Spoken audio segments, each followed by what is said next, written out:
Nur Ayuni binti Muhammad Syam memegang nombor kad matrik D1910179, pelajar Diploma Pendidikan Awal Kanak-kanak semester 4 di Kolej Universiti Islam Melaka. Assalamualaikum, nama saya Nur Azrin binti Hassan memegang matrik D1910602. Assalamualaikum, nama saya Nur Emilia Ain binti Mahad. Saya memegang nombor matrik D1910157. Assalamualaikum, nama saya Nur Amira Sofia binti Amran memegang nombor matrik D1910510. Nama saya Nur Akila Soleha binti Muhammad Hanafi. Nombor matrik D1910461. Hai, Assalamualaikum. Nama saya Nur Alia Arina binti Cik Rosli. Saya memegang nombor matrik D1910311. Menurut istilah, autism ni berasal daripada perkataan autos yang bermaksud diri sendiri. Autism ni dia merupakan satu keadaan di mana seseorang kanak-kanak atau individu hanya menumpukan perhatian terhadap dirinya sendiri. Autism ni adalah satu gangguan perspektif yang ada pada kanak-kanak atau individu yang ditandai dengan gangguan atau keterlambatan dalam bidang kognitif, interaksi sosial, bahasa, perilaku dan komunikasi.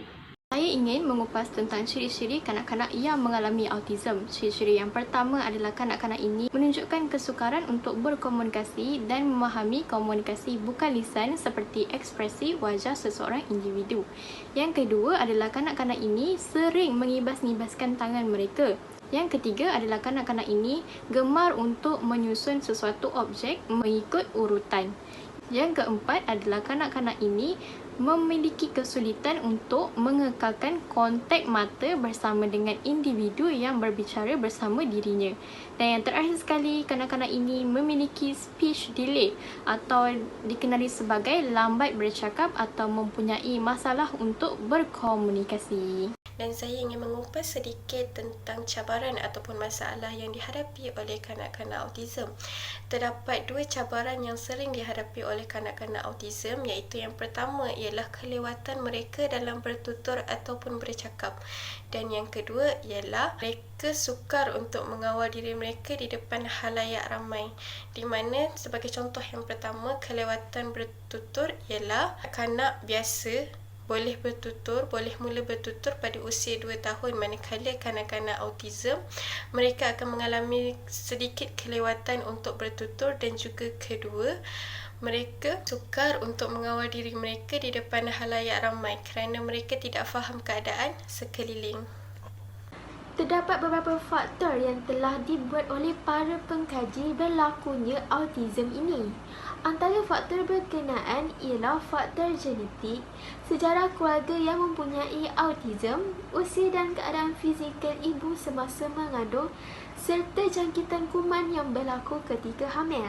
Selain itu, terdapat juga teori yang menyatakan bahawa autism ini boleh berlaku apabila ibu yang mengandung terkena pencemaran udara atau tabiat yang tidak sihat seperti merokok, minum arak dan penyalahgunaan dadah. Walau bagaimanapun, penyebab spesifik berlakunya autism ini masih tidak diketahui, walaupun ada bukti-bukti menyokong faktor terjadinya autism.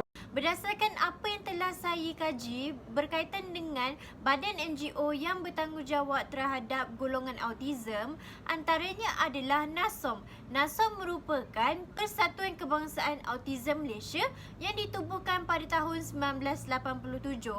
Badan NGO yang kedua adalah PAMM yang merupakan Persatuan Autism Muslim Malaysia yang ditubuhkan pada tahun 2012.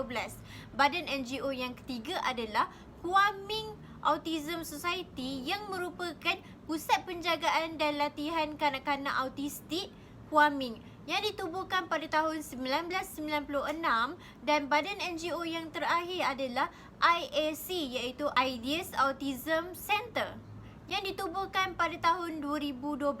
Akan menerangkan tentang rawatan autism. Soalannya, adakah kanak-kanak autism ini boleh disembuhkan?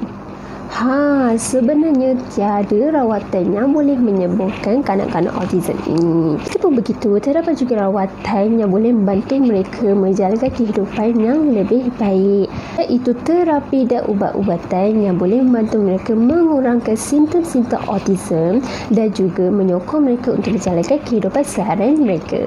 Namun, lebih baik mendapatkan bantuan daripada golongan-golongan yang profesional, iaitu doktor atau pakar kanak-kanak untuk memastikan rawatan yang diberikan itu lebih bermanfaat dan tidak mendatangkan kemudaratan.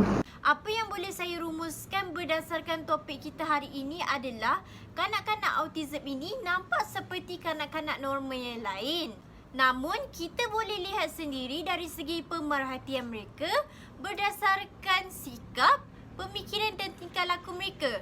Menurut apa yang kita tahu, kanak-kanak autism ini boleh bertukar menjadi ganas apabila mereka sedang beremosi. Seterusnya, kanak-kanak autism ini terlihat seperti mereka tidak berupaya dari segi pembelajaran. Namun, mereka sangat hebat dalam aktiviti puzzle.